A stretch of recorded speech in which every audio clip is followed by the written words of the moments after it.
देवताओं का गर्व दूर करने के लिए तेजः पुंज रूपणी उमा का प्रादुर्भाव। मुनियों ने कहा, संपूर्ण पदार्थों के पूर्ण ज्ञाता सूत जी, भुवनेश्वरी उमा के जिनसे सरस्वती प्रकट हुई थी, अवतार का पुनः वर्णन कीजिए।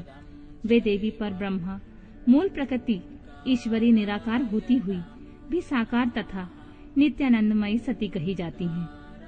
सूत जी ने कहा, तपस्वियों मुनियों, आप लोग देवी के उत्तम एवं महान चरित्र को प्रेम पूर्वक सुनो, जिनके जानने मात्र से मनुष्य परम गति को प्राप्त होता है। एक समय देवताओं और दानवों में परस्पर युद्ध हुआ। उनमें महामाया के प्रभाव से देवताओं की जीत हो गई। इससे देवताओं को अपनी शूरवीरता पर बड़ा गर्व हुआ। वे आत्म प्रशंसा करते हुए इस बात का प्रचार करने लगे कि हम लोग धन्य हैं, धन्यवाद के योग्य हैं। असुर हमारा क्या कर लेंगे। वे हम लोगों का अत्यंत दुस्सह प्रभाव देखकर भयभीत हो भाग चलो कहते हुए पाताल लोक में घुस गए। हमारा बल अद्भुत है, हम में आश्चर्यजनक तेज है। हमारा बल और तेज दैत्य कुल का विनाश करने में समर्थ है। अहो, देवताओं का कैसा सौभाग्य है। इस प्रकार वे जहां तहां डींग हाँकने लगे। तदनंतर उसी समय उनके समक्ष तेज का एक महान पुंज प्रकट हुआ, जो पहले उन्होंने कभी नहीं देखा था। उसे देखकर सब देवता विस्मय से भर गए। वे रुंधे हुए गले से परस्पर पूछने लगे, यह क्या है, यह क्या है। उन्हें यह पता नहीं था कि वह श्यामा भगवती उमा का उत्कृष्ट प्रभाव है, जो देवताओं का अभिमान चूर्ण करने वाला है। उस समय देवराज इंद्र ने देवताओं को आज्ञा दी, तुम लोग जाओ और यथार्थ रूप से परीक्षा करो कि यह कौन है। देवेंद्र के भेजने से वासुदेव औस तेजपुंज के निकट गए। तब उस तेजो राशि ने उन्हें संबोधित करके पूछा, अजी तुम कौन हो। उस महान तेज की इस प्रकार पूछने पर वायु देवता अभिमान पूर्वक बोले, मैं वायु हूँ, संपूर्ण जगत का प्राण हूँ। मुझ सर्वधार परमेश्वर में ही यह स्थावर जंगल रूप सारा जगत ओतप्रोत है। मैं ही समस्त विश्व का संचालन करता हूँ। तब उस महातेज ने कहा, वायु, यदि तुम जगत के संचालन में समर्थ हो तो यह तृण रखा हुआ है, इसे अपनी इच्छा के अनुसार चलाओ तो सही। तब वायु देवता ने सभी उपाय करके अपनी सारी शक्ति लगा दी, परंतु वह तिनका अपने स्थान से तिल भर भी ना हटा। इससे वायुदेव लज्जित हो गए।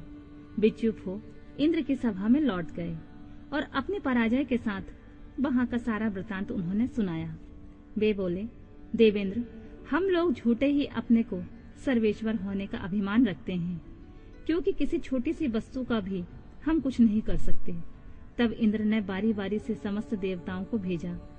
जब वे उसे जानने में समर्थ न हो सके, तब इंद्र स्वयं गए। इंद्र को आते देख वह अत्यंत दुस्सह तेज तत्काल अदृश्य हो गया। इससे इंद्र बड़े विस्मित हुए और मन ही मन बोले, जिसका ऐसा चरित्र है उसी सर्वेश्वर की मैं शरण लेता हूँ। सहस्र नेत्रधारी इंद्र बारंबार इसी भाव का चिंतन करने लगे।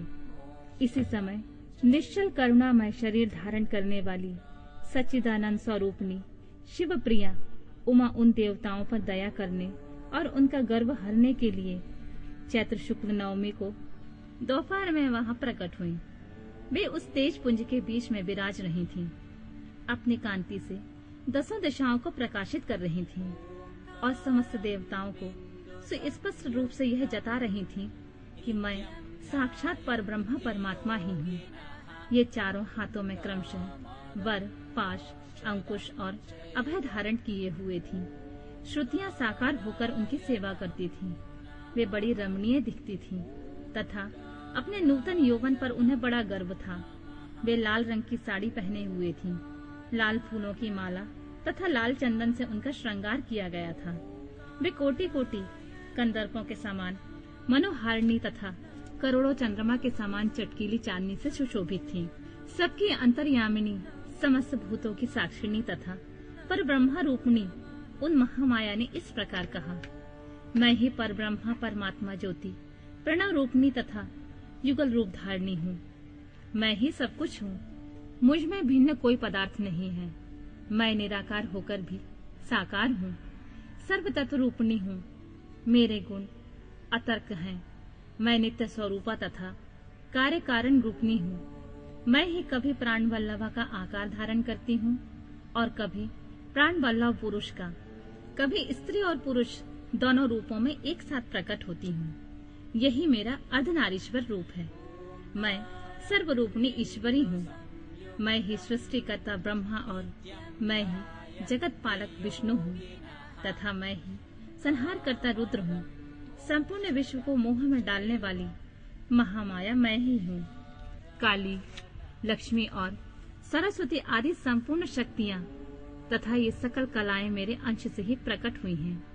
मेरे ही प्रभाव से तुम लोगों ने संपूर्ण दैत्यों पर विजय पाई है। मुझ सर्व विजयिनी को ना जानकर तुम लोग व्यर्थ ही अपने को सर्वेश्वर मान रहे हो। जैसे इंद्रजाल करने वाला सूत्रधार कठपुतली को नचाता है, उसी प्रकार मैं ईश्वर ही समस्त प्राणियों को नचाती हूँ। मेरे भय से हवा चलती है, मेरे भय से ही अग्निदेव सबको जलाते हैं तथा मेरा भय मानकर ही लोकपालगण निरंतर अपने अपने कर्मों में लगे रहते हैं। मैं सर्वथा स्वतंत्र हूँ और अपनी लीला से ही कभी देव समुदाय को विजय बनाती हूँ तथा कभी दैत्यों को। माया से परे जिस अविनाशी परमात्मा धाम का श्रुतियाँ वर्णन करती हैं, वह मेरा ही रूप है। सगुण और निर्गुण ये दोनों प्रकार के मेरे रूप माने गए हैं। इनमें तो प्रथम तो माया युक्त है और दूसरा माया रहित। देवताओं, ऐसा जानकर गर्व छोड़ो और मुझ सनातनी प्रकृति की प्रेम पूर्वक आराधना करो। देवी का यह करुणा युक्त वचन सुनकर देवता भक्ति भाव से मस्तक झुकाकर उन परमेश्वरी की स्तुति करने लगे। जगदेश्वरी, मुझे क्षमा करो। परमेश्वरी, प्रसन्न हो। माते, ऐसी कृपा करो जिससे हमें फिर कभी गर्व न हो। तब से सब देवता गर्व छोड़कर एकाग्रचित हो पूर्ववत विधि पूर्वक उमा देवी की आराधना करने लगे। ब्राह्मणों, इस प्रकार मैंने तुमसे उमा के प्रादुर्भाव का वर्णन किया है, जिसके श्रवण मात्र से परम पद की प्राप्ति होती है।